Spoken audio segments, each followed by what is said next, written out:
Obviamente hay temas que han marcado la agenda y uno de ellos es lo que pasa en el transporte público, y para eso queremos conversar con un especialista, el expresidente de Metro, Luis de Granch. ¿Qué tal, Luis? Decano además de la Facultad de Ingeniería de la Universidad de Diego Portales, en este nuevo cargo. Luis, ¿qué tal? Bienvenido a Llegó la Hora. Hola, ¿qué tal? José Francisco, gusto saludarte. Gracias por la invitación. Muchas gracias a ti por acompañarnos. Partamos con un tema que tú pusiste en redes sociales ayer, que dice que el Transantiago es el sistema con la tercera tarifa más cara de Latinoamérica, pese a tener el mayor subsidio de la región, que son $1.000 millones al año, porque la industria de buses de Santiago es por lejos la más cara. ¿Cómo llegamos a esta situación, Luis? Bueno, efectivamente, hoy en día tenemos 7.000 buses circulando en Santiago, 7.000, y 149 kilómetros de metro. Y en total ambos sistemas están trasladando algo así como 3,5 millones de pasajeros, ¿sí?, al día. Hace 15 años atrás, en 2009, por ejemplo, habían 6.500 buses y 80 kilómetros de metro, es decir, casi la mitad de la red de metro que hay ahora, y 5 millones de pasajeros, es decir, tenemos un sistema que ha aumentado significativamente en la red de metro, ¿ya? No ha generado una sustitución de los buses, es decir, tú cada vez que abres una nueva extensión de metro, una nueva línea de metro, tú debes ser capaz de eliminar buses porque son reemplazados por el metro, y eso no ha ocurrido. Por lo tanto, no solo no ha ocurrido, sino has aumentado la flota de buses, y por eso tú puedes ver en muchos ejes importantes de la ciudad, incluso en los periodos punta, buses circulando prácticamente vacíos, buses oruga, buses articulados también, semivacíos, y eso genera un sobrecosto en la industria que es evidente, y eso finalmente se traduce en una tarifa muy cara, ¿cierto? Hace poco el Ministerio de Transporte subió 20 pesos la tarifa, y en un subsidio gigantesco. Entonces tenemos una de las tarifas más caras de Latinoamérica y tenemos uno de los subsidios más altos del mundo, ya que está llegando 65-70% más o menos hoy en día, que va principalmente a financiar la industria de buses. Y ahí, ¿por qué no ha ocurrido que apenas se abren kilómetros de metro sean reemplazados estos buses? Esto tiene que ver con una cuestión de diseño de los contratos, tiene que ver con voluntad política, tiene que ver con mala gestión. ¿A qué lo atribuyes tú? Yo creo que los contratos siempre te permiten ir ajustando un 5, un 10% de la oferta anualmente, independiente de cuándo hayan empezado. Incluso durante los últimos gobiernos han habido relicitaciones, por lo tanto estaba el espacio para hacer un rediseño de los contratos y, por ejemplo, generar mejores incentivos, más eficiencia en el diseño de los recorridos, en la fiscalización del pago del pasaje, cosas de ese tipo. Por lo tanto, mi impresión es que no ha habido la voluntad política y finalmente las autoridades de transporte han optado por el camino más fácil, que es o pedir más subsidio o aumentar la tarifa, como ha ocurrido ahora con los 20 pesos, que han sido en total 30 pesos en los últimos 6 meses. Y ahí, ¿qué es lo que le espera al sistema público? Porque hay líneas de metro en construcción. Uno esperaría que eso disminuya la presencia de buses, o vamos en un rumbo donde esto simplemente es un saco sin fondo, donde se aumenta el subsidio, se aumenta la cantidad de buses y lamentablemente disminuyen los pasajeros transportados. Bueno, yo creo que hemos observado esto último que estás diciendo. O sea, las nuevas extensiones de metro, las nuevas líneas de metro nos han traducido en una reducción en la oferta de buses, y tenemos duplicidad de servicios en muchos ejes de la ciudad en prácticamente todo el día. Entonces tenemos una flota que ha ido aumentando también los kilómetros de metro, pero la demanda, los pasajeros, se ha ido reduciendo, y eso se debe a razones externas. Por ejemplo, después de la pandemia, con la irrupción de las tecnologías, esta misma entrevista la estamos teniendo a distancia, ¿cierto? Gracias a la irrupción de estas nuevas tecnologías. Entonces hay muchos viajes que antes se desarrollaban viajes laborales, por ejemplo, que ahora se transforman en reuniones a distancia o el teletrabajo. Por lo tanto, eso ha ido generando una reducción en la demanda de viajes en transporte público principalmente, y específicamente en el caso de los buses. Tú ves las validaciones de los buses y son apenas la mitad de la que había hace 10 años atrás. Eso sin considerar la evasión, porque la evasión, la verdad es que no la ha logrado reducir significativamente. Entonces, yo veo que no hay voluntad, no hay interés de enfrentar este problema, y las autoridades de transporte han optado por el camino fácil, que es pedir más subsidio estatal, pedirle a las regiones que financien el Transantiago, sin hacerse cargo del problema de fondo, que es la ineficiencia o la sobreoferta en la industria de buses de la capital. ¿Y ahí cómo se ve el panorama en comparación con las regiones? Porque tenemos este famoso fondo espejo que no es exactamente espejo dado cómo ha avanzado ahora el subsidio al Transantiago, pero se ve una crítica constante en regiones donde el transporte público también presenta algunas fallas, distintas por supuesto a lo que tenemos en Santiago. Pero se ve que esos recursos, esa enorme cantidad de recursos que se asignan también a las regiones, ¿está teniendo el efecto deseado o estamos generando mini Transantiagos en las distintas ciudades del país? Yo creo que afortunadamente no se ha replicado el Transantiago en regiones. O sea, cuando hablan de que el Transantiago es un gran sistema, la verdad es que si hubiese sido tal, ya se hubiese replicado en muchas otras regiones del país, y no ha ocurrido. Si tú buscaras replicar el Transantiago en regiones, vas a triplicar los costos de la industria, vas a generar automáticamente evasión, es decir, todos los vicios que tiene el actual sistema en Santiago lo vas a replicar en regiones, y por eso las autoridades no lo han hecho. Fíjate, ningún gobierno ha buscado replicar el Transantiago en regiones, porque sabe lo que significa en términos de eficiencia, en términos de costo, en términos de evasión, ¿ya? Por otra parte, el subsidio espejo tampoco se gasta en transporte necesariamente. Hay toda una martingala de mecanismos para usar ese presupuesto en diferentes cosas. O sea, a veces se usa en temas, en otras necesidades de infraestructura, son los gobiernos regionales muchas veces los que manejan esa plata, a veces no tienen la capacidad de alcanzar a gastarse todo el fondo. Por lo tanto, el fondo espejo no es propiamente un espejo ya de los recursos que se gastan en regiones. Entonces ahí yo creo que también no ha habido buena gestión en el uso de esos recursos públicos. Y estamos conversando con Luis de Granch, decano de la Facultad de Ingeniería de la Universidad de Diego Portales. A propósito de lo que comentaste del cambio sociológico, si se quiere, de comportamiento de la ciudadanía respecto a no utilizar el transporte público, o por el aumento del transporte privado, o por los cambios de condiciones laborales y tecnológicas. ¿Para qué debiera estar preparado un sistema de transporte? ¿Para que esas personas eventualmente vuelvan, para poder adaptarse a esos cambios? Obviamente, prepararse para un evento como la pandemia es muy difícil, ¿verdad? Pero nosotros deberíamos asumir que la realidad cambió y el transporte público va a mover 3,5 millones de personas y poco más, o debiéramos tener uno con capacidad para mover estos 5 millones de personas, que imagino que en el día a día es un montón de recursos que hay que tener disponibles para que se dé esa eventualidad. O sea, el sistema de transporte que tenemos diseñado en Santiago está diseñado para mover 5,5 millones de pasajeros al día o 6 millones de pasajeros al día, pero está moviendo 3,5. Y la principal deuda, entre comillas, la principal pérdida de pasajeros se ha dado en los buses. Metro ya está moviendo 2,1 millones, llegó a mover 2,8 millones, ¿cierto? Y bajó a 2,1 millones, un 30% menos, pero los buses están moviendo un 50% menos. De hecho, el año pasado el Metro movió más pasajeros que los buses, a un cuarto del costo. O sea, el costo para el sistema de un pasajero en Metro es muchísimo menos que moverlo en buses. Al sistema le cuesta un pasajero en Metro cerca de 620 pesos, ¿ya? Y el pasajero en Punta paga 830 pesos. Entonces, ese delta es un excedente que genera Metro. Para los buses, al revés. Un pasajero que validan los buses y que le paga al sistema 730 pesos, después de esta alza de 20 que se experimentó hace poco, el usuario de los buses paga 730 pesos, si es que paga, ¿sí?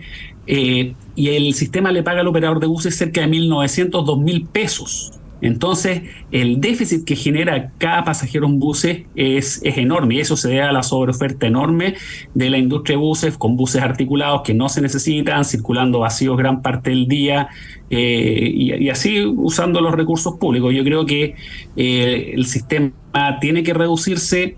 Las tecnologías llegaron para quedarse, las reuniones virtuales, el teletrabajo, ha generado una reducción en la demanda de viaje, y a lo que debiésemos aspirar eventualmente es que personas que usan el automóvil se muevan al transporte público, lo que no es fácil.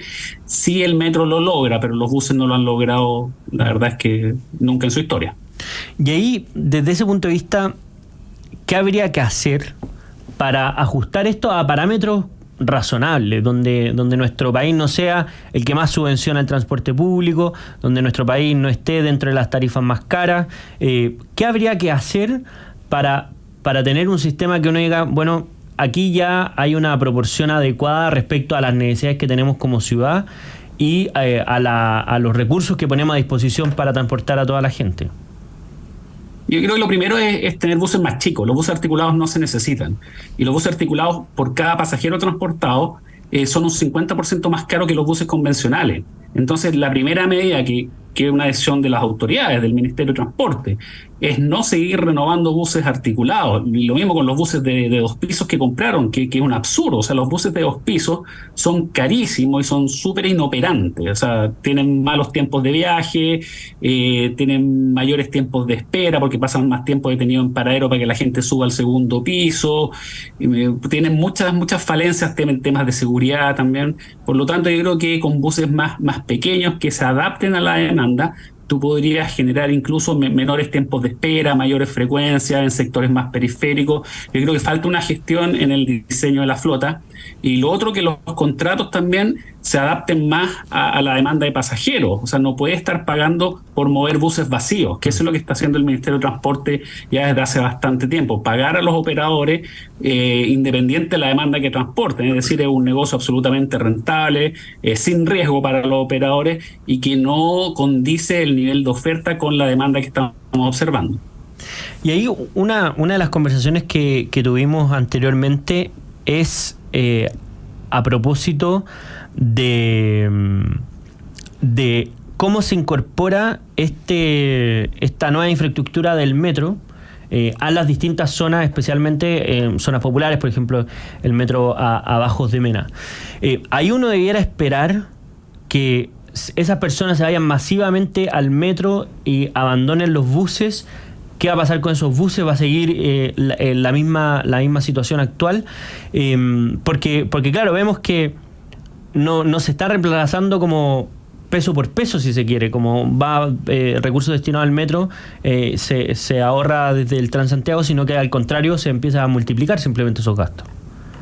Tal cual, o sea, como te mencionaba, cada pasajero que se mueve en metro es mucho más barato para el sistema que moverlo en buses. El costo operacional del metro es la tercera parte del costo operacional de los buses. Entonces, es un negocio muy rentable para el Estado, para los gobiernos, invertir en metro, ¿ya? Porque el costo operacional es mucho más barato que el de los buses.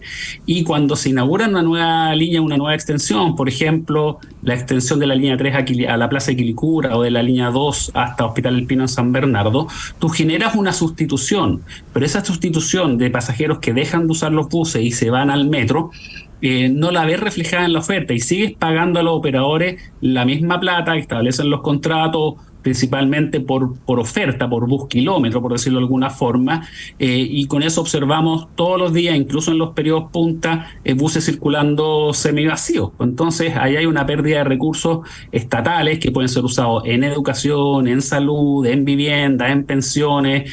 El subsidio anual de Transantiago son $1.000 millones. Es el subsidio anual. Ahora estamos viendo la catástrofe de los incendios, que hablan de un costo similar. Ya, pero todos los años el Transantiago le cuesta al Estado de Chile, ¿cierto?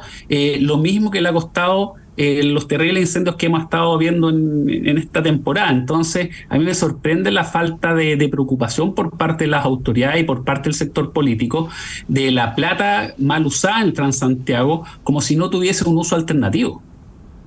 Claro, eso es importante porque esos recursos se podrían utilizar para otras cosas, como la que mencionaste tú también, Luis. Y quiero mezclar este tema con otra cosa que también hemos conversado a propósito de la aplicación de la ley Uber.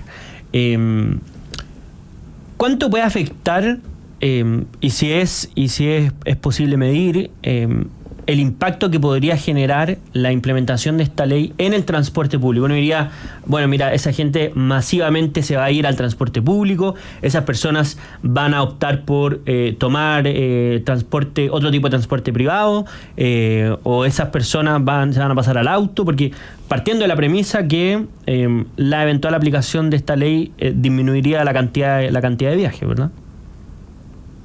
Bueno, efectivamente la ley Uber en su estado actual, ahora está en Contraloría el reglamento y tiene que salir, hay que ver cuáles son los comentarios que salen de Contraloría, porque puede haber conflicto entre leyes, ¿cierto?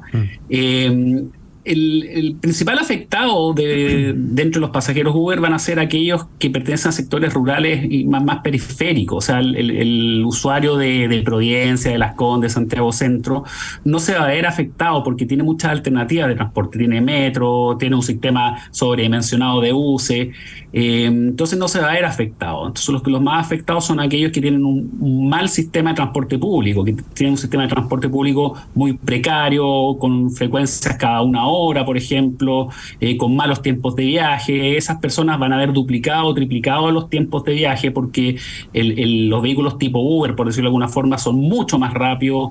Además, tú esperas en tu casa o en tu oficina, por lo tanto, el tiempo de espera no solo es menor, sino se realiza en mejores condiciones. O sea, estar esperando en un paradero inseguro, a veces con lluvia, a veces con frío. En cambio, en las aplicaciones tú lo esperas en un lugar mucho más protegido. Entonces hay un tema de calidad de servicio que cambia mucho, y hay sectores en que las personas no tienen alternativa. Ya no existe un transporte público, o es muy deficitario el transporte público, y esas personas probablemente se van a cambiar al auto o al taxi o algún transporte alternativo, cierto, menor a nivel local, taxi colectivo quizás. Pero no es que se vaya a ver afectado el transporte público de Santiago. Es una demanda que es menor, son, no sé, 200.000 viajes, 250.000 viajes al día, serán cosas así, que es mucho menor, en la 10ª parte de lo que mueve el metro, por decirlo de alguna forma. Pero sí se va a ver afectado aquellas personas en aquellas zonas donde no hay metro, por ejemplo en regiones, en Arica, en Tomé, en Punta Arenas, por ejemplo. Son comunas que sí se van a ver afectadas producto del reglamento que elimina el servicio Uber en cerca de un 90%. Y ahí, a propósito de lo que comentábamos anteriormente, de los sistemas de transporte público, yo sé que a veces es un poco incómodo hablar de modelos o de referentes en esta materia, pero ¿a ti te parece que hay alguna ciudad latinoamericana, por ejemplo, que ha resuelto bien el sistema de transporte público en las ciudades? Digo en Latinoamérica principalmente por cómo están configuradas nuestras ciudades, ¿verdad? Son ciudades muy grandes donde viven muchísimos millones de habitantes, a diferencia, por ejemplo, de ciudades europeas, y además con realidades económicas similares. ¿Hay algún modelo o te parecería que hay que sacar algunas cosas de distintos lugares? Yo creo que en general las ciudades latinoamericanas apostaron fuertemente por los buses y fracasaron. El caso de Bogotá es quizás el caso más emblemático, donde tienen 140 kilómetros de corredores segregados de buses y es una de las ciudades más congestionadas del mundo. ¿Ya? Entonces, en Latinoamérica... Que era el ejemplo de Transantiago, además. Para el Transmilenio. Por ejemplo, efectivamente. El diseño original de Transantiago, en el cual participó activamente el actual ministro de Transporte, tenía 0 kilómetros adicional de metro. 0. Eso se nos olvida, pero el plan original de Transantiago no consideraba la expansión de metro, consideraba solo corredores segregados de buses, bajo una premisa que era falsa, y era que los buses podían ofrecer lo mismo, que el mismo servicio que el metro a una fracción del costo, lo que fue absolutamente irreal. En Latinoamérica, lamentablemente, hay poco metro. El metro Santiago es un lujo en ese sentido.